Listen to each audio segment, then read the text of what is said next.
wiilkan Soomaaliyeed waxa uu guursaday 4 sano uu qabay 2 caruurna uu ka dhalay xaaskii aabihii isaga dhalay.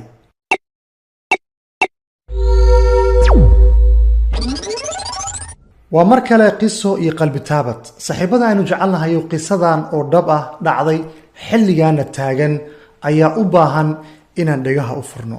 balse marka hore dadku cusub soo biir oo Facebook page-keena follow ilaag noo dheh. haddaad YouTube-ka nagala socotana subscribe-taada ayaa muhiim u ah. waad ku mahadsantahay sida aad noogu xiran tahay. aragtidaada barnaamijka qiso waa nala wadaagi kartaa. hadday jiraan qisooyin aad haydana qalbitaabad@gmail.com ayaad noogu soo diri kartaa. waa noo imaan kartaa oo qisadaada si muuqaal ayaan kaaga duubi karnaa haddii aad jeceshahay intana soo hor fadhiisato. haddii aad doonaysana qiso ahaan ayaad hawada noogu soo mari kartaa, qoraal ahaanna waa noogu soo diri kartaa. waad mahadsan tahay. Ismaaciil oo ah 28 sano